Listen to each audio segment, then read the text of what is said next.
रात का समय था। शहर की रोशनी धीरे धीरे बुझती जा रही थी और सन्नाटा हर गली, हर मोड़ और हर ऊंची इमारत के बीच फैल चुका था। तभी एक परछाई हवा की तरह एक बिल्डिंग की छत से दूसरी छत पर छलांग लगाती हुई आगे बढ़ रही थी। काले कपड़ों में लिपटा हुआ वह आदमी शहर की अंधेरी रात का हिस्सा लग रहा था, जैसे कोई इंसान नहीं बल्कि एक साया हो। और सच भी यही था।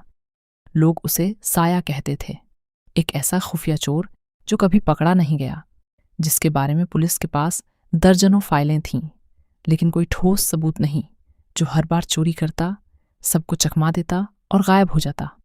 उस रात भी उसकी आंखों में वही ठंडा आत्मविश्वास था। उसने दूर एक आलीशान हवेली की तरफ देखा और धीमी आवाज में कहा, आज की रात खेल बड़ा होगा। ये हवेली शहर के सबसे अमीर बिजनेसमैन विक्रम सेठ की थी, जहां सुरक्षा इतनी कड़ी थी कि कोई परिंदा भी बिना इजाजत अंदर नहीं जा सकता था। लेकिन साया के लिए असंभव जैसी कोई चीज नहीं थी। पिछले कई हफ्तों से वह इस हवेली पर नजर रखे हुए था। उसने हर गार्ड की ड्यूटी टाइमिंग, हर कैमरे का एंगल, हर अलार्म सिस्टम की सीमा और हर दरवाजे की कमजोरी को समझ लिया था। यहाँ तक कि उसने एक नकली पहचान बनाकर कुछ दिन पहले खुद को इलेक्ट्रिशियन के रूप में अंदर भी घुस आया था और सिस्टम की वायरिंग तक देख ली थी। उस रात उसने अपने बैग से छोटे छोटे उपकरण निकाले, एक मिनी ड्रोन, एक डिजिटल लॉक ब्रेकर और एक ऐसा डिवाइस जो कुछ मिनटों के लिए सीसीटीवी को लूप पर डाल सकता था। उसने डिवाइस ऑन किया और कैमरों में उसकी जगह खाली गलियारा दिखने लगा। वह बिना आवाज किए अंदर घुसा। उसके कदम इतने हल्के थे कि फर्श तक को भनक नहीं लगी। वह सीधे उस कमरे की तरफ बढ़ा जहां तिजोरी रखी थी। रास्ते में एक गार्ड आ गया। साया दीवार के साथ चिपक गया, जैसे खुद दीवार बन गया हो। गार्ड गुजर गया और साया मुस्कुरा दिया। हर इंसान की नज़र में एक कमजोरी होती है। कुछ ही मिनटों में वह तिजोरी के सामने था। यह तिजोरी बायोमेट्रिक और कोड दोनों से सुरक्षित थी, लेकिन साया ने पहले ही इसका हल निकाल रखा था। उसने अपने डिवाइस से फिंगरप्रिंट स्कैनर को बायपास किया और कोड सिस्टम को हैक करने लगा। उसकी उंगलियां तेजी से काम कर रही थीं और कुछ ही सेकंड में तिजोरी का लॉक खुल गया। दरवाज़ा धीरे से खुला और अंदर हीरे जवाहरात की चमक फैल गई। साया की आंखों में भी एक चमक आई, लेकिन वह लालच की नहीं बल्कि जीत की थी। उसने जल्दी जल्दी ज़रूरी सामान अपने बैग में भरा और वापस निकलने लगा। तभी अचानक एक हल्की सी बीप की आवाज़ आई। उसका दिल एक पल के लिए रुक गया। ये कैसे? उसने सोचा, क्योंकि उसने हर सिस्टम को पहले ही निष्क्रिय कर दिया था। तभी पूरे घर में अलार्म बजने लगा। गार्ड्स दौड़ पड़े। बाहर पुलिस को सूचना मिल चुकी थी। साया समझ गया कि इस बार कुछ गड़बड़ हो गई है। वह तेजी से बाहर की तरफ भागा।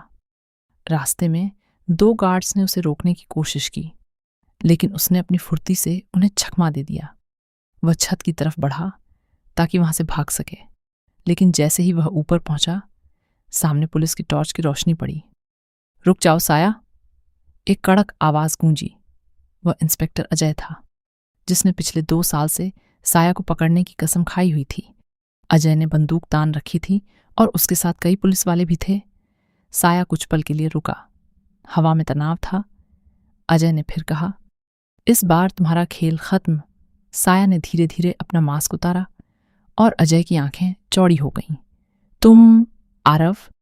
अजय के मुंह से निकला। आरव वही था जो कभी उसका सबसे भरोसेमंद साथी हुआ करता था, एक तेज तर्रार और ईमानदार पुलिस ऑफिसर।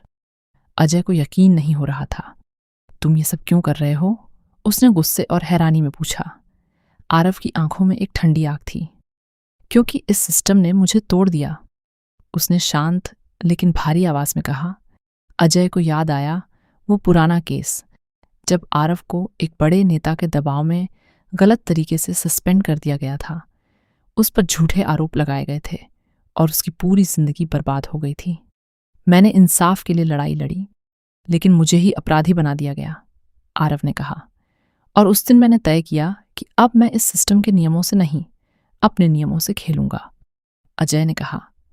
लेकिन चोरी, ये रास्ता गलत है, आरव हंसा। गलत और सही, ये सब किताबों की बातें हैं। असली दुनिया में सिर्फ ताकत और चालाकी चलती है।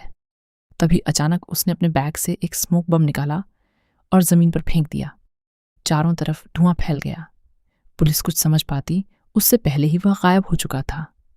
अजय ने गुस्से में हवा में गोली चलाई, लेकिन कोई फायदा नहीं हुआ। अगले दिन पूरे शहर में इस घटना की चर्चा थी। मीडिया ने इसे सदी की सबसे बड़ी चोरी बताया, लेकिन अजय के दिमाग में सिर्फ एक सवाल घूम रहा था, अलार्म कैसे एक्टिव हुआ। उसने जांच शुरू की और धीरे धीरे उसे एक चौंकाने वाला सच पता चला। उस रात अलार्म सिस्टम किसी अंदर वाले ने एक्टिव किया था, कोई ऐसा जो साया की हर चाल जानता था। और फिर उसे एक और नाम मिला, विक्रम सेठ का ही बेटा करण, जो अपने पिता से नफरत करता था और उनकी दौलत का वारिस बनना चाहता था।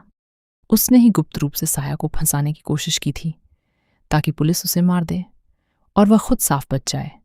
लेकिन साया उसकी चाल समझ गया था और आखिरी समय में खेल पलट दिया। कुछ दिनों बाद अजय को एक अनजान पार्सल मिला। उसमें वही हीरे थे जो चोरी हुए थे और एक छोटा सा नोट, मैं चोर हूं लेकिन लुटेरा नहीं।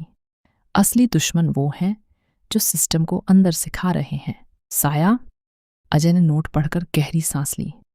उसे समझ आ गया कि ये खेल सिर्फ चोरी का नहीं, बल्कि सच और झूठ के बीच की जंग का है। और कहीं ना कहीं साया गलत होते हुए भी पूरी तरह गलत नहीं था, लेकिन कानून के लिए वह अभी भी एक अपराधी था। और अजय जानता था कि एक दिन उसे पकड़ना ही होगा। लेकिन वो दिन कब आएगा, ये कोई नहीं जानता, क्योंकि शहर की अंधेरी रातों में आज भी कभी कभी एक परछाई छतों पर दौड़ती दिखाई देती है और लोग धीमी आवाज में कहते हैं, साया अभी भी जिंदा है।